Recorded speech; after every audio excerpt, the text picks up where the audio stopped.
to another edition of History Science Fiber. I'm Zoe McDonald, I'm a biologist, and today we are dyeing with the classic summer dyer, Goldenrod. So what exactly is Goldenrod, where does it grow, and how do you get color from it? Let's dive in.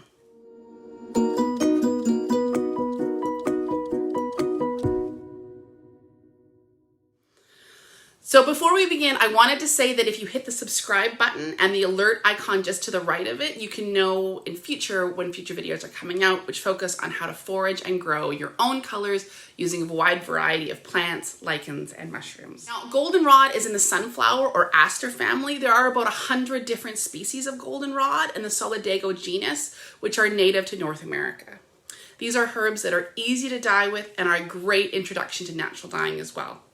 Today, I'm going to be showing you how to get 5 colors using just the one dye pot. And at the end, I'm going to show you how these colors stack up against the tansy flowers I did in a previous video. And I'll put a link to that in the description below. If you're interested in growing it for dyeing, you can plant it in the spring or the fall. The plants grow tall, about 1.5 meters or 5 feet, and are slim with big, fluffy, bright yellow flower spikes. They grow easily and prefer full sun and hardiness zones 3 to 9. They can become weeds, so you may want to grow them in pots or a garden bed with barriers. And remember to gather the flower heads before they go to seed. If you want to forage for them, I often find them growing in meadows, along roadsides, in disturbed areas, rural field margins, and are beloved by many species of butterflies and bees. You can harvest the flowers in summer and into the early fall.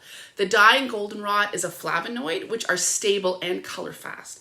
It will require a mordant, which is a type of metal salt you dissolve in water and heat your fiber in ahead of dyeing.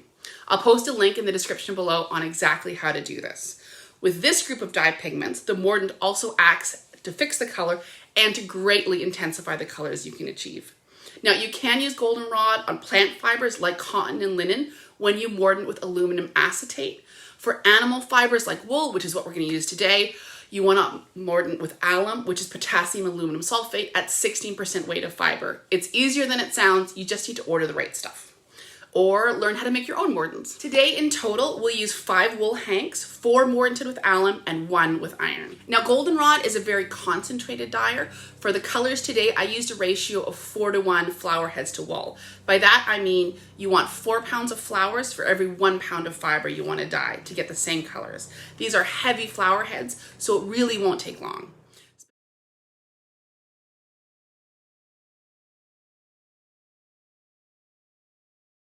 Specifically, I collected 140 grams of flowers, which is 0.3 pounds or 5 ounces, and used 33 grams or 1 ounce of wool for my first dye bath. Once home, I weighed the flowers.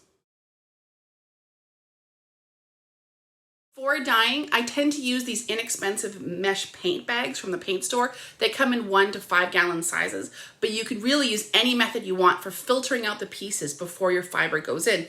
You can strain it through cheesecloth or even through a fine strainer. Find what works for you.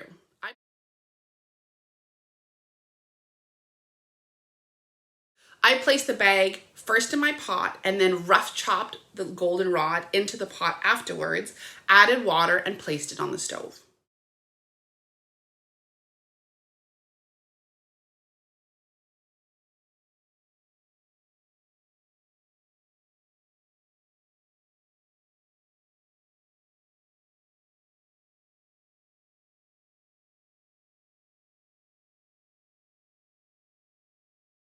From there, I heated the dye stuff up to a simmer, being careful not to let it boil. Try to keep it at about 80 degrees Celsius or 176 Fahrenheit or below for about 1 hour. If it boils, the colors will turn to a tanny brown. While the goldenrod was simmering, I wanted to pre-soak my fiber. Pre-soaking it before adding it to the dye pot means it can sink down easily and take up color more evenly. So I unwound and soaked them for at least 20 minutes in water. It just needs to be long enough for it to stop floating.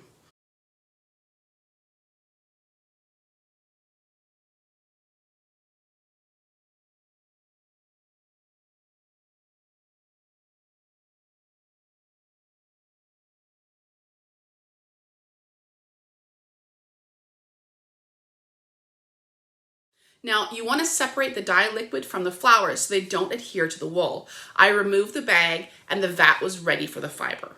Here I added in 2 hanks mordanted with alum and the 1 mordanted with iron. I added them in and then reheated back up to a simmer, stirring every 10 to 15 minutes and flipping the fiber at the halfway mark to help the dye uptake evenly.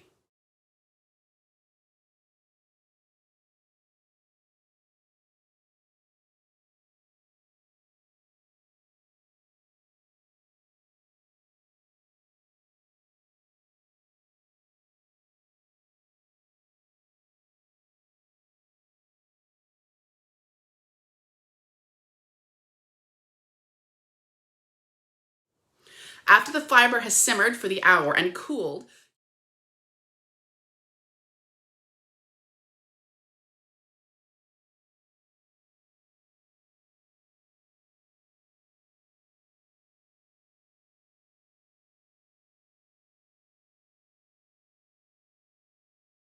you'll notice that the alum mordanted fiber is a bright yellow and the iron mordanted one will be a dark chocolate brown.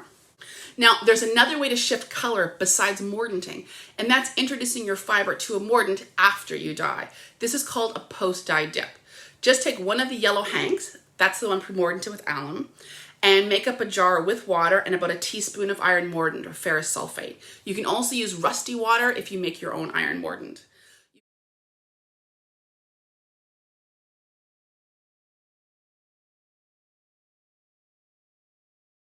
Add this hank straight into the jar and it will make a gorgeous green.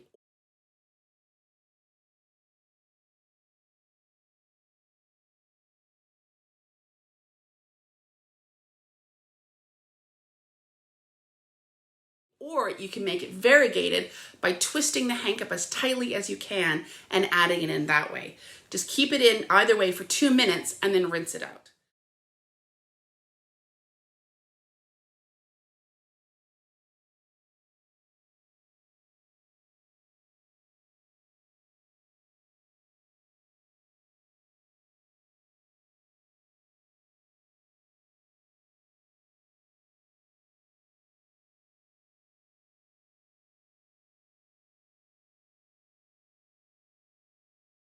At this stage, we have bright yellow, the green, and chocolate brown. You can also get more colors by adding more fiber in and using the vat again. This is called an exhaust bath. I added in 2 more hanks mordanted with alum and did the same iron post-dye dip with one of them.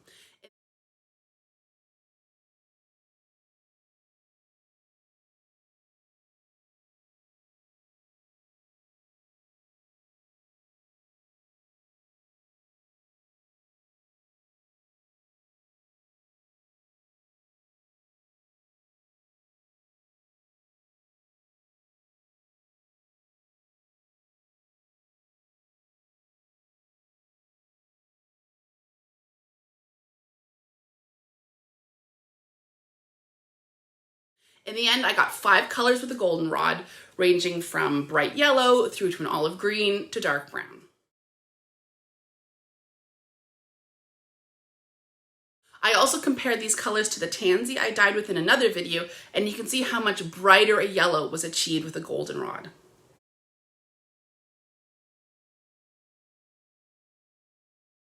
Goldenrod was easy to dye with. The flower heads are hefty, which made it easy to collect enough to get deep colors. I hope this was useful. Please let me know if you have any questions below in the comments. That's it for now. Don't forget to like and subscribe.